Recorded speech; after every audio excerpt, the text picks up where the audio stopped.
Hey everybody, welcome back to the channel. So today, since all the combines are fixed, everything's running good, and all we gotta do is simply clean windows and get back to cutting beans, we're gonna have a little fun today. We're gonna test a myth that I've always thought is a myth. My grandpa's always swore by it. Several people have talked about it on Facebook, and it involves keeping the windows clean on a combine.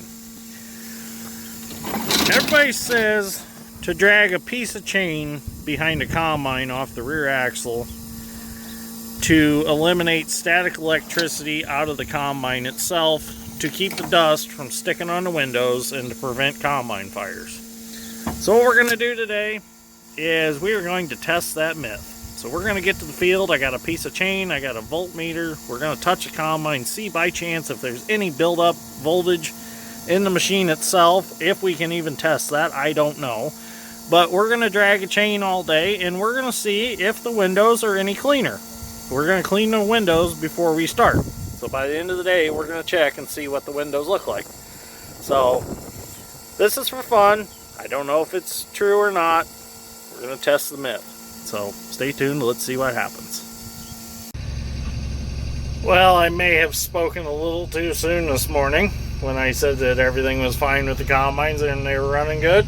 Got to the field, took the head off the Gleaner, and realized they had a wheel bearing out in the rear wheel. So Dad's Strength and I are going to have to fix that before it goes anywhere because it's bad. So we're going to move the 1660 to the next field. Dad's going to run that load of beans in, and then Dad's Strength and I are going to go to Napa. I've got all the part numbers for those bearings, luckily, from the last time on the other side, so I'll be able to get them pretty quick.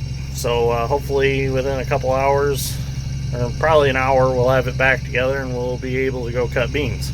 So we're going to head to the next field now and get the combine dropped off, and then we'll go deal with that.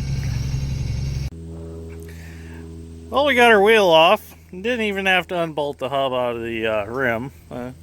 Dad's Strength just slipped it right off once we jacked it up. So now we're having trouble coming up with bearings because for some reason the outer bearing is a very weird size bearing according to Napa. So we're going to try Napa in another town that's through a different parts depot, and they could possibly have it on their shelf. So we're going to get these bearings off, get them cleaned up so we can get some good numbers off of them, and go over and see Roger at Roger's Napa. So hopefully he can take care of us. So, yeah. Being down to one combine really sucks, but at least one's running. So we haven't got to try our test on the static electricity in a combine yet. We better fix this first. So, but that was what this video was supposed to be all about, not changing wheel bearings. But we'll get her fixed. It's just what we do, isn't it? Just fix stuff constantly. Yeah. But hey, you know, the combine's paid for. Got to remember that. We're not making a $20,000 a year combine payment. I'll buy a few bearings a year. A year? With chains, bearings. At least I have a $20,000 payment to make. So, or I'm sure there's upwards of $50,000 a year payments. But that's not this machine. She's paid for. $1,500 investment has worked out extremely well. I will admit, hasn't it? We've run a lot of beans through this old girl for a lot of bearings too. But hey, that's the Gleaner way. 1-inch bearings, chains, and belts. Not many belts. Not many belts though. But if you get good at changing everything, it's not a problem. I wouldn't recommend a Gleaner to somebody that's not mechanically inclined, because you definitely need a good bearing splitter, some good bearing pullers, and some good tools to work with. So, but hey, if you got all that, you got the knowledge how to do it all, a Gleaner's a wonderful combine.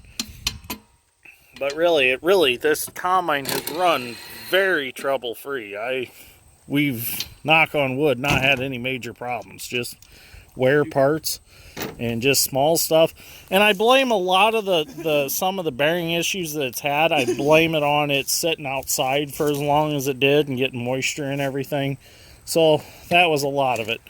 So anyways, we're going to get this hub knocked out, get everything cleaned up, get us some numbers, and go see what we can find. We got everything tore apart. Got all the bearing races out. We got good numbers. Luckily, that side, when that one fell off, the tire fell completely off and really messed the threads up on the spindle. But luckily this side, the tire never fell off. Did grind in up here to the axle a little bit. That's okay.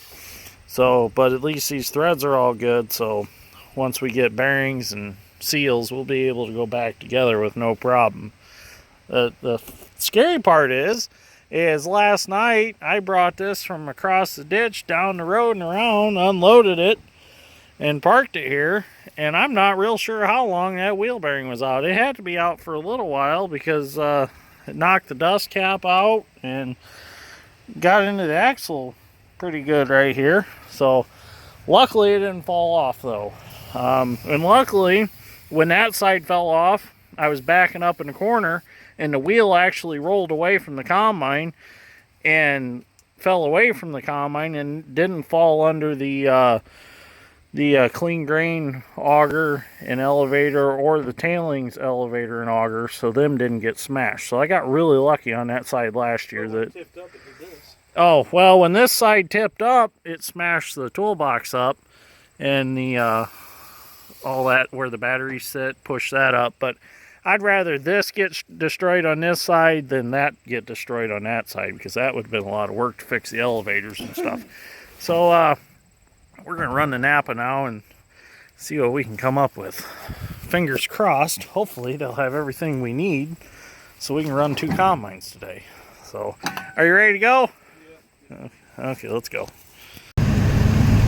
Before we go to Napa to get parts, we're going to run my 25-foot head over to the next field in my truck with fuel, and that brings up a good point.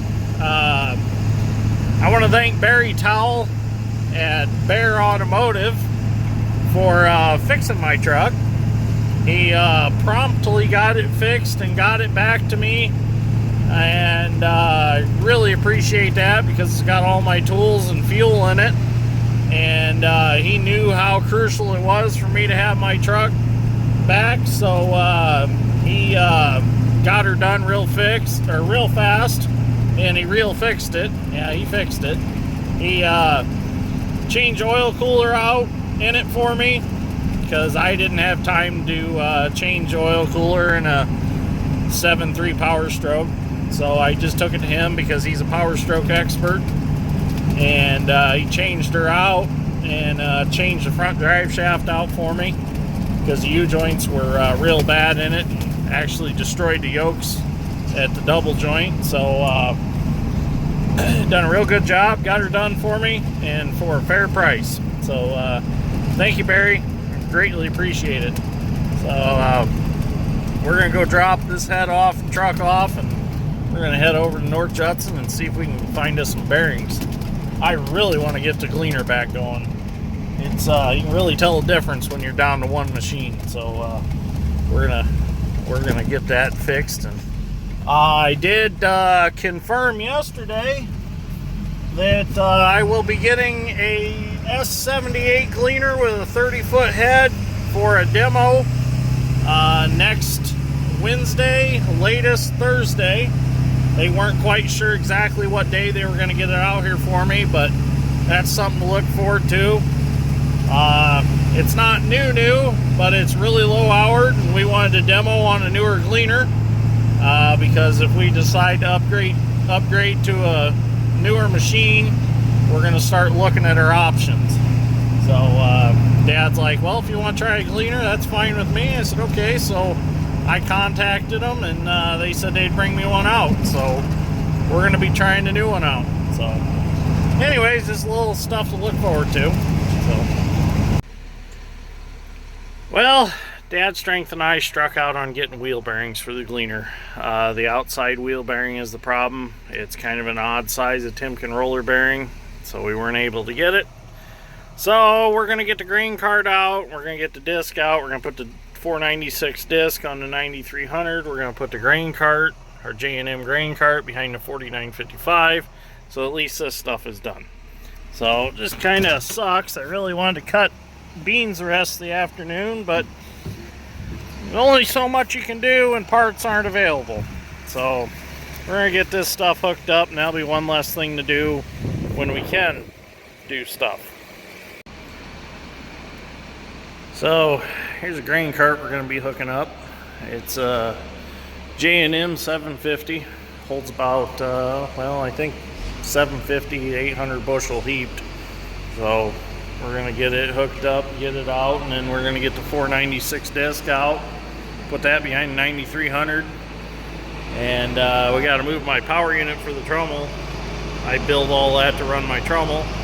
So we're going to move it over here once we get the grain cart out of the way, so that we don't have to move the power unit again. So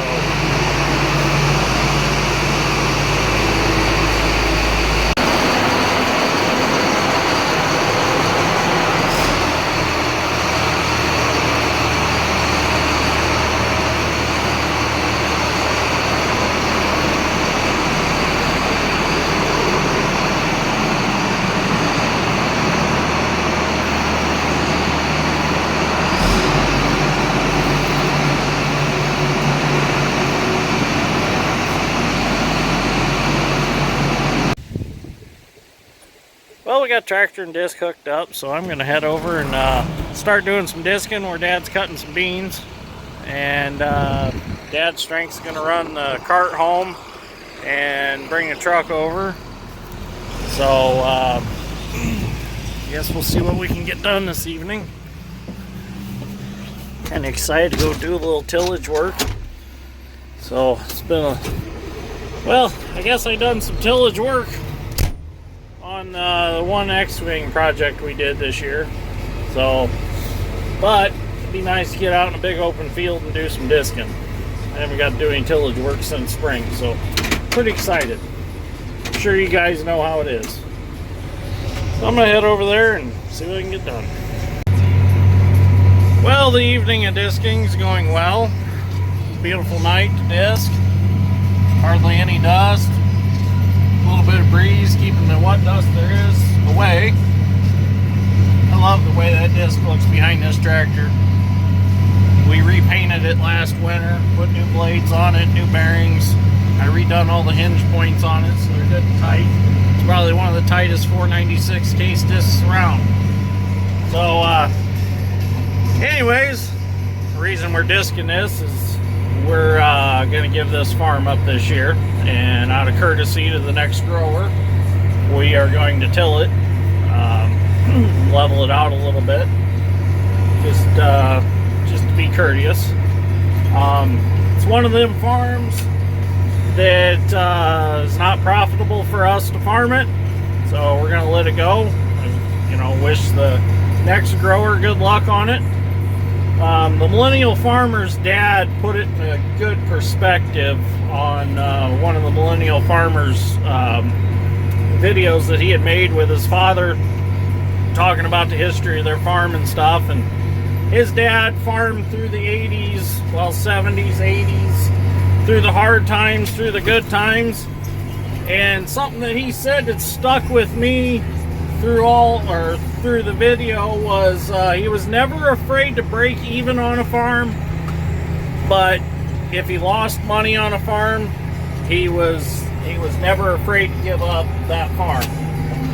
You know, and that makes a lot of sense. You know, if a farm's not profitable for you, give it up. Don't keep sinking money into it. You know, there's no shame in cutting back on some acres to be more profitable on other acres. You know, the fertility that you're wasting on one that's not a good soil is the fertility that you could be putting on another, and maybe doubling the benefits of that fertility on another, you know, piece of ground.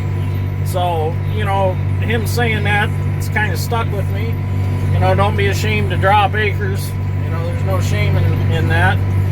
And, you know, it's okay to break even on a farm, but never lose money on a farm. So, and in a perfect world, every farm would be profitable to farm. This one is not. And it sadly hasn't been for the last couple of years. I mean, the rains, if this don't get an inch of rain a week on it, you're not going to get a crop off of it. It's just plain and simple. So, you know, with the amount of excavating that we do and the time that we need to do that, you know, it's just not profitable to keep going over this same property and not making any money on it. So, I mean, it is what it is. So anyways, I'm going to get this disced. Just, you know, don't want to leave somebody else a mess for when they start farming it. And, you know, it might be profitable for somebody else to farm. They might come put a different crop in it. You know, something that's a specialty crop that likes, you know, higher, drier sand, like hay or something like that. But for us, we don't farm hay, so that's not in our wheelhouse to do it. So I'm getting a little crooked. Need to quit holding the phone and start staring. So anyways, I'm gonna keep disking. If you like this episode of Dirt Green Steel, give me a like and subscribe. I greatly appreciate it, and I will see you on the next one.